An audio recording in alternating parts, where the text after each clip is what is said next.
Hello friends, welcome back to our channel. నేను మీ మాధవి మల్లేష్. ఈరోజు recipe gobi ఫ్లవర్స్తో bread burger. ఈ బర్గర్ని సింపుల్గా ఈజీగా ఎలా ప్రిపేర్ చేసుకోవాలో ఈ వీడియోలోనైతే చూసేయండి. చాలా అంటే చాలా టేస్టీగా ఉంటుంది.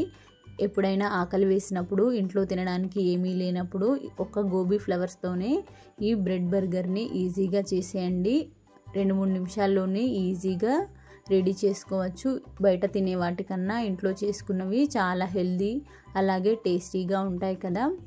మరి ఎప్పుడైనా బాగా ఆకలి వేసినప్పుడు ఈ విధంగానైతే ట్రై చేయండి.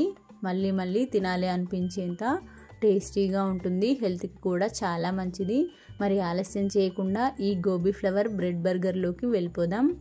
ముందుగా ఒక కాలీఫ్లవర్ని తీసుకొని దానిలో మనకి కావలసినంత ఫ్లవర్ని కట్ చేసుకోవాలి. ఇలా వీలైనంత సన్నగా పొడుగ్గా ఒక ఫ్లవర్ షేప్ వచ్చేలాగా కట్ చేసుకోండి. ఇలా కట్ చేశారంటే చూడడానికి చాలా బాగుంటుంది.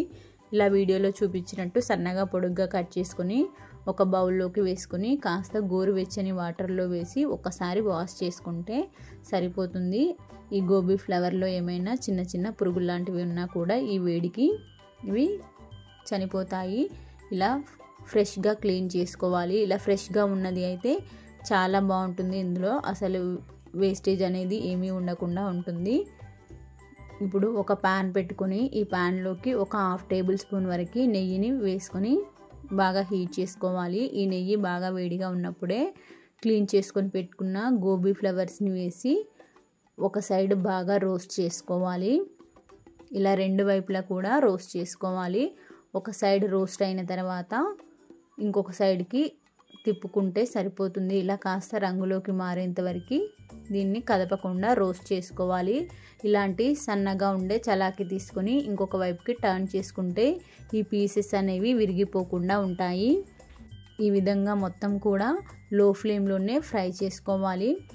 గోబీ ఫ్లవర్స్ను వేసిన వెంటనే ఒక 2 నిమిషాలు హై ఫ్లేమ్ పెట్టుకొని గోబీ ఫ్లవర్స్ వేడెక్కిన తర్వాత లో ఫ్లేమ్లోనే రెడ్ కలర్లోకి మారేంత వరకు కూడా వీటిని రోస్ట్ చేసుకోవాలి. ఇలా వన్ సైడ్ రోస్ట్ అయిన తర్వాత ఇంకొక సైడ్కి తిప్పుకుంటే సరిపోతుంది. ఇలా ఒక 80% వరకు ఉడికించుకోవాలి. ఇలా 80% వరకు ఉడికిన తర్వాత టేస్ట్కి సరిపడా ఉప్పుని వేసుకోవాలి. ఇక్కడ నేను ఒక 1/2 టేబుల్ స్పూన్ వరకు బ్లాక్ సాల్ట్ని, ఒక 1/2 టేబుల్ స్పూన్ వరకు బ్లాక్ పెప్పర్ పౌడర్ని వేసుకొని బాగా మిక్స్ చేసుకున్నాను. ఈ ఫ్లవర్స్ అనేవి బ్రేక్ అవ్వకుండా చాలా స్లోగా కలుపుకొని వీలైనంత జాగ్రత్తగా తీసి వేరొక ప్లేట్లోకి వేసుకొని సపరేట్ చేసుకోవాలి. ఈ విధంగా సపరేట్ చేసిన తర్వాత అదే కడాయిలోకి మరి కాస్త నెయ్యిని యాడ్ చేసుకొని మనకి ఎన్ని అయితే బ్రెడ్స్ కావాలి అనుకుంటామో అన్ని బ్రెడ్స్ని ఒకదాని తర్వాత ఒకటి రోస్ట్ చేసుకోవాలి. ఇలా కాస్త 1/2 టేబుల్ స్పూన్ వరకు నెయ్యిని వేసుకొని 2 వైపులా కూడా రెడ్గా వచ్చేంత వరకు రోస్ట్ చేసుకోవాలి. ఈ విధంగా ఒక 4-5 బ్రెడ్ని అయితే రోస్ట్ చేసుకున్నాను. కేవలం చాలా తక్కువ ఆయిల్తో చేసుకోవాలనే ఉద్దేశంతో ఇలా 1/2 టేబుల్ స్పూన్ వరకు మాత్రమే నెయ్యిని యూస్ చేసుకున్నాను. నెయ్యి ఎక్కువగా తీసుకునే వాళ్ళు ఎక్కువ ఆయిల్ని వేసి రోస్ట్ చేసుకోవచ్చు. ఈ కాలీఫ్లవర్ బ్రెడ్ బర్గర్కి ఇక్కడ నేను బ్రౌన్ బ్రెడ్ని యూస్ చేసుకున్నాను. కావాలంటే మిల్క్ బ్రెడ్నైనా యూస్ చేసుకోవచ్చు. వెయిట్ లాస్కి చాలా యూస్ఫుల్గా ఉంటుందని ఇక్కడ నేను బ్రౌన్ బ్రెడ్ని యూస్ చేసుకున్నాను. ఇలా 2 వైపులా కాస్త రంగు మారేంత వరకు వీటిని ఫ్రై చేసుకోవాలి.